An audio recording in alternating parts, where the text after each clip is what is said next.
राज आणि उद्धव ठाकरे हिंदी भाषेच्या सक्तीविरोधात एकत्र येणार। दोन्ही पक्ष 5 जुलै रोजी एकत्रित रॅली काढणार। संजय राऊत यांनी केली घोषणा। एका मुद्द्यामुळे महाराष्ट्रातील राजकीय वातावरण बदलले। पुढील निवडणुकीत उद्धव आणि राज आपली जमीन वाचवण्यासाठी एकत्र येतील। बीएमसी निवडणुकीत ठाकरेंची सत्ता दिसेल। हिंदी विरोधी आघाडीत एकत्र आल्यानंतर चिन्हे दिसत आहेत। मंत्री उदय सामंत यांचा मोठा खुलासा। उद्धव ठाकरे सरकारने 2022 मध्ये हिंदी सक्तीचे करण्याचे धोरण मंजूर केले होते, जे राष्ट्रीय आर्थिक धोरण 2020च्या शिफारशीनुसार देखील लागू करण्यात आले होते। आता फक्त मतांसाठी त्याला राजकीय रंग दिला जात आहे। बेकायदेशीर लाऊडस्पीकरच्या मुद्द्यावर किरीट सोमय्या यांनी दावा केला की गेल्या 3 महिन्यात मुंबईतील मशिदींमधून 1500हून अधिक बेकायदेशीर लाऊडस्पीकर हटवण्यात आले। पोलिसांची कारवाई सुरूच आहे। कायदा आणि सुव्यवस्था राखण्यासाठी कारवाई सुरू आहे। मुंबईत भरतीचा इशारा जारी, तर IMDने कोकण, नाशिक आणि पुण्यात ऑरेंज अलर्ट जारी केला। मुंबईत हलका पाऊस सुरूच आहे। 11वीच्या प्रवेशाची पहिली यादी 30 जून रोजी जाहीर होणार। तांत्रिक अडचणींमुळे यादी उशिरा होत आहे। मुंबईच्या भांडूपमध्ये एका जोडप्याने एका घरकाम करणाऱ्याला मारहाण केली आणि वेळेत फेरफार केल्याच्या संशयावरून तिच्या 2.5 वर्षांच्या मुलाला पोलिसांनी अटक केली आणि आई मुलाची सुटका केली। ठाण्यात CNG रिक्षाचे किमान भाडे 26 रुपये असूनही काही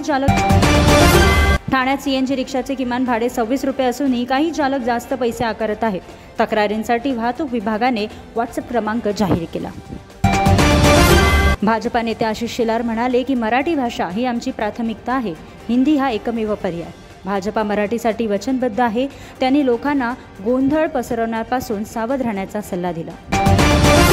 ठाण्यातील 21 बेकायदेशीर इमारतींविरोधात कारवाई करण्यास विलंब केल्याबद्दल महापालिकेने सहाय्यक आयुक्त फारुख शेख यांना निलंबित केले।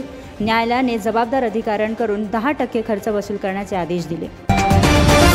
कल्याणमध्ये 2.5 वर्षांच्या मुलाला चोरी करण्याचा प्रयत्न अयशस्वी। नागरिकांच्या मदतीने आरोपी करण याला अटक करण्यात आली। आरोपी गिरोथचा शोध देखील सुरू झाला।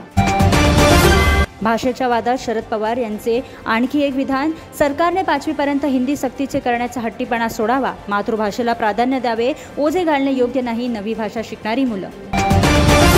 महाराष्ट्रातील चंद्रपूर जिल्ह्यातील धक्कादायक घटना। पिझ्झा कंपनीत काम करणाऱ्या एका व्यक्तीला आयकर विभागाकडून 15 कोटींची नोटीस मिळाली। पीडितेच्या ओळखीचा गैरवापर करून बनावट कंपनी चालवली जात होती।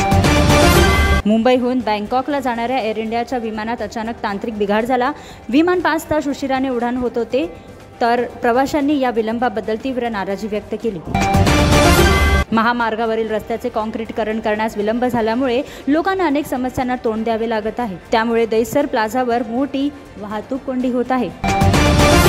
पूर्व द्रुतगती महामार्गावरील पथदिव्यांमध्ये बिघाड झाल्याच्या अहवालानंतर BMC अदानी इलेक्ट्रिसिटीची तपासणी करणार। अहवालानंतर लगेचच कंपनीवर कारवाई केली जाईल। मुंबईत एका फसव्याने पेन्शन अधिकारी असल्याचे भासवून 59 वर्षीय निवृत्ती KC कॉलेज प्राध्यापकांना 10 लाख रुपयांनी लुटले। मुंबई गोवा महामार्गावरील चिपळूणमधील सावर्डे येथे कंटेनर आणि दुचाकीच्या धडकेत 18 दुचाकीस्वाराचा जागीच मृत्यू। पोलिसांनी घटनास्थळी पोहोचून घटनेचा तपास सुरू केला।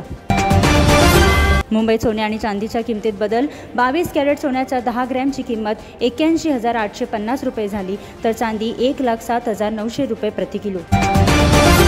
भाजपा नेते बबनराव लोणीकर यांच्या वादग्रस्त विधानाविरोधात धाराशिवमध्ये ठाकरे गटाने निदर्शने केली। बबनरावांचा फोटो बुटाने मारून नाराजी व्यक्त केली।